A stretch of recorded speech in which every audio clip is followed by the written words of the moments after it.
Today, I will present my research study entitled The Impact of Electronic Court System and Reducing Court Docket Congestion in the Philippines.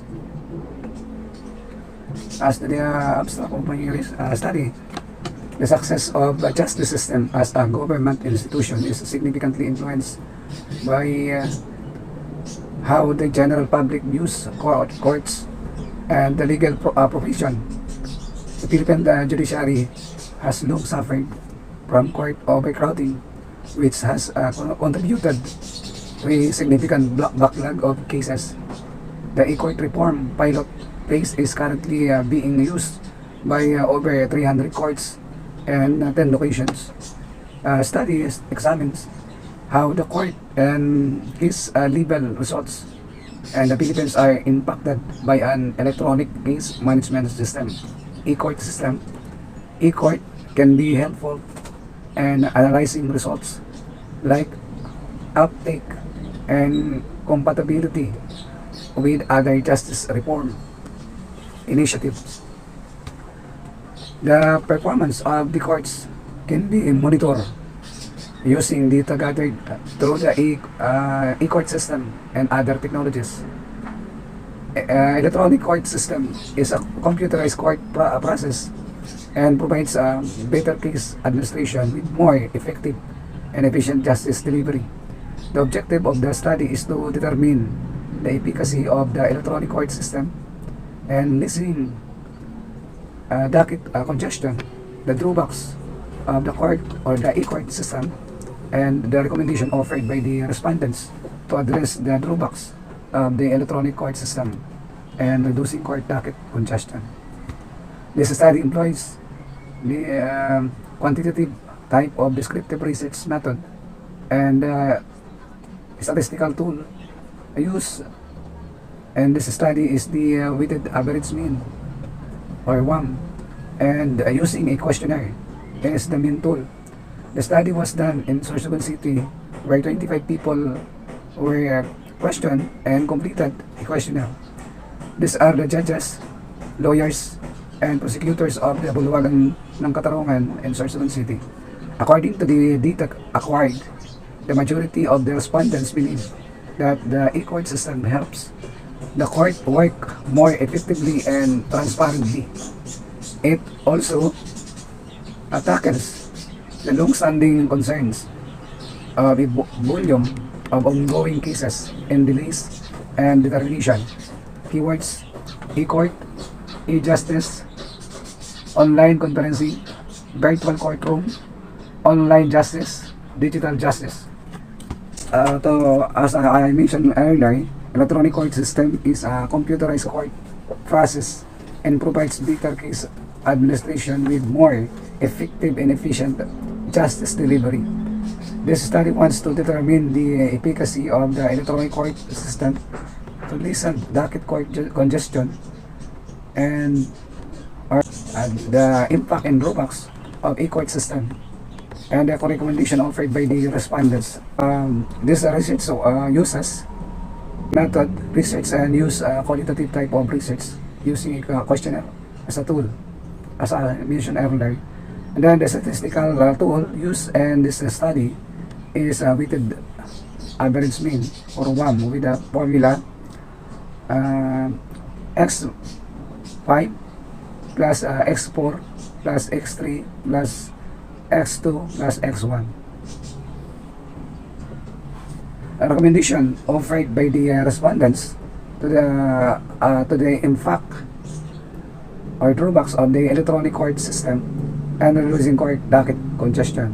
Based on the data gathered, a majority of the respondents say that the e-court system helps the court operate more efficiently and transparently. This means that with the use of the electronic court, case workload is lessened. It also addresses the long-standing issues of the high volume of pending cases and serve delays and case disposition, which consequently deny citizens the ability to access swift and fair justice. As to the impact or drawback of the court or electronic court systems and reducing court docket case congestion, respondents say that control issues are the highest impact, and it may be more difficult for a judge to control a virtual courtroom than a physical courtroom. Judges cannot see what goes on behind the scenes of the camera lens. Regards to the recommendation offered by the respondents regarding the impact of the electronic court system and reducing court docket congestion, the majority of the respondents give a very urgent response that the Philippines must develop a number of high technology electronic courtrooms mainly for use and complex white collar crimes trials, multi-party civilian litigation, or lengthy commissions of inquiry. And the next one is the conceptual paradigm. As you know, we can say the input efficacy of electronic e-court system to listen docket congestion. And the next one, the drawbacks of a e-court system in terms of clearing up the backlog of court cases. And then the last one, recommendation offered by the respondents to address the drawbacks of the e-court system. And as to the process, so first we have questionnaire, interview, record analysis, statistical analysis, and the last one is the interpretations of data. And as to the output, a more developed high technology electronic courtrooms and every courtroom in the Philippines. First is the effectiveness of electronic court system. The table 1 presents the effectiveness of the electronic court system and reducing court docket congestion in the Philippines. A court system helps the court operate more efficiently and transparently. Got a 4.8 weighted average mean. Administrative workload of the court staff is lessened as a result, with 4.6 often simple access to information for litigants and lawyers. Got 4.62. Facilitate a quicker court procedure with 3.72. Remove potential corruptions, causing factors, and make sure their transparency. Got 3.72. The same will choose cases and face automatic with 4.76. One kiosk in its court lobby provides access to court information for the general public.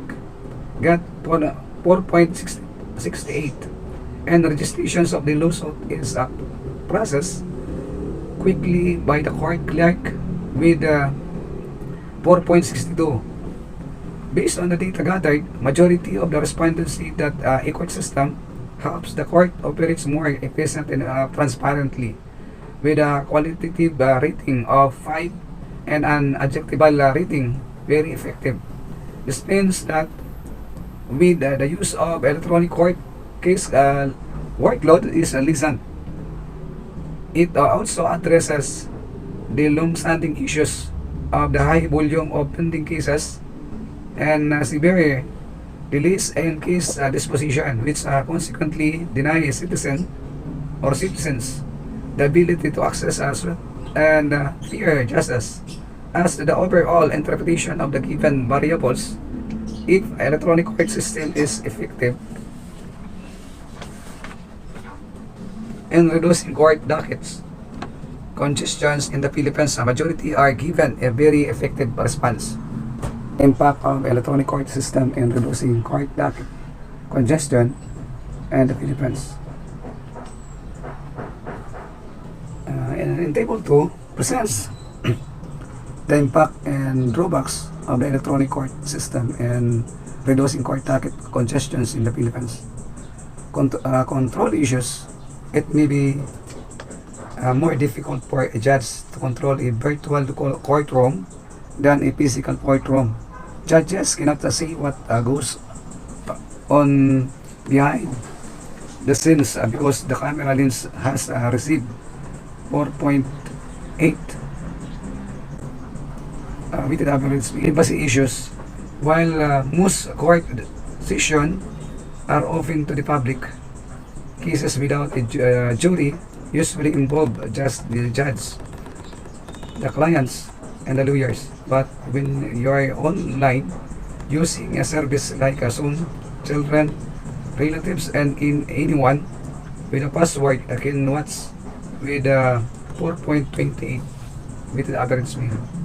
Information hacking, many personal records, including psychological evaluations, medical reports, and other informations are introduced in trials and other court hearings. There is a great risk that this information can be hacked when you're in a video conference at 4.2 with the average mean.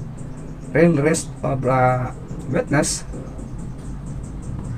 tampering in a virtual courtroom setting. It can be hard to tell if a witness is being coached through text messages or some other dishonest method. That is got 3.72 with the average means.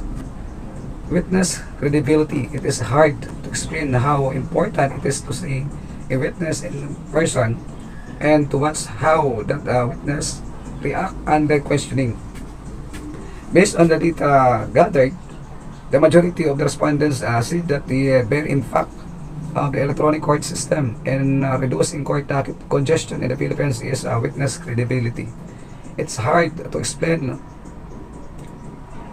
the important is to see a witness in person and to watch how the witness react under questions with a qualitative rating of 5 and an adjectival rating of strong agree. As to witness credibility, it is hard to explain how important it is see a witness in person and to watch how that witness reacts under questioning. A common way of observing the credibility of a witness is to watch their hands. In a physical court, the judge can see the hands. In a virtual court, the judge cannot see a witness' hands. Little things like this can make it harder to determine if a witness is credible.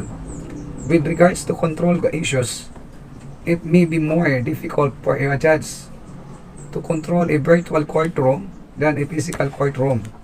Judges cannot see what happens behind the camera lens, while most court sessions are open to the public.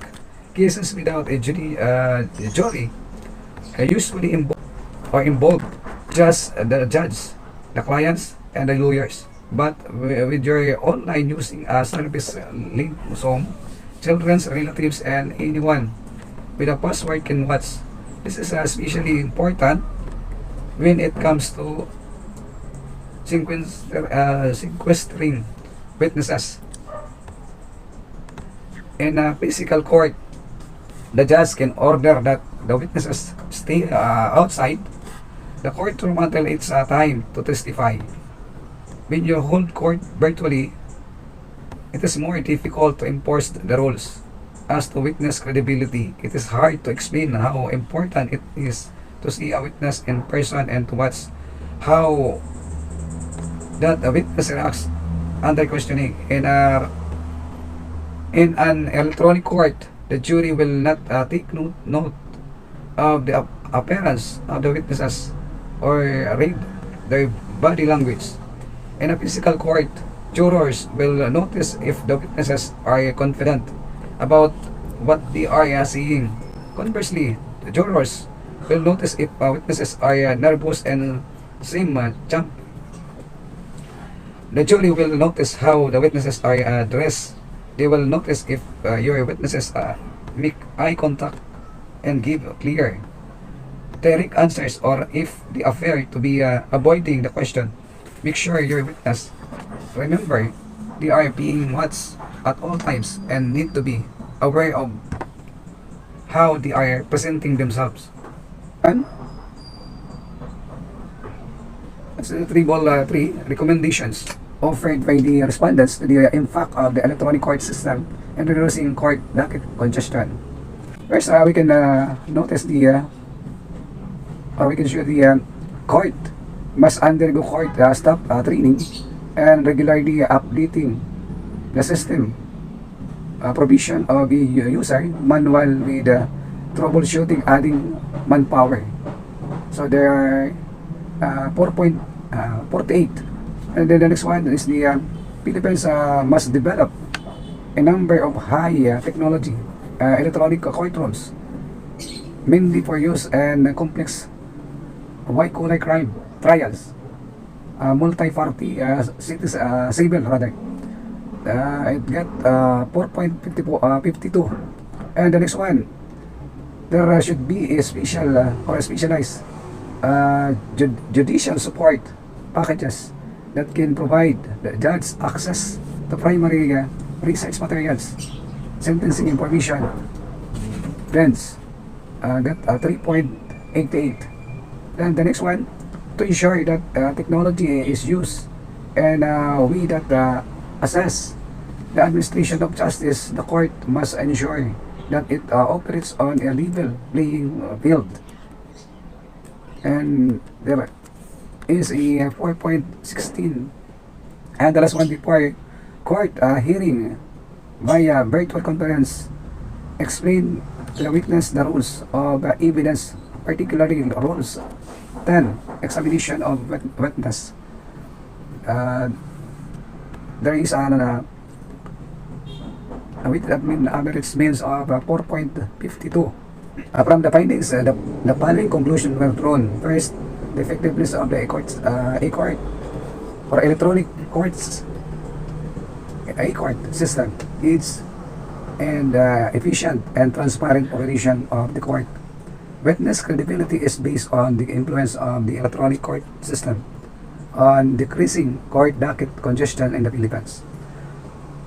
Second, the Philippines needs to build a number of high-tech electronic courtrooms, primarily for the use in complicated white-collar criminal trials, multi-party civilian litigation, and protracted commissions of inquiry. And the last one, under the Court of Appeals Authority, the use of technology in the trial process must continue. The court must ensure that it operates on a level playing field, providing equal access and opportunity to all parties, inform appropriately parties to act and comply with the demands, particularly under the rules of evidence. And then, as the recommendation from the conclusion, the researcher offers the following recommendations: hire more IT graduates and consider sending them to training in other countries that focus on electronic court system. Every RTC in the Philippines must have electronic courtroom system to lessen court docket congestion. Third, protect or prevent potential file hacking and security breach from all trial-related data. Another is to build a number of high-tech electronic courtrooms to handle all types of litigants cases with a stable internet connection. The use of technology and the trial process must continue to address court-pending criminal cases for trial, but ensure equal access and opportunity for all parties. That's all my presentation, and thank you.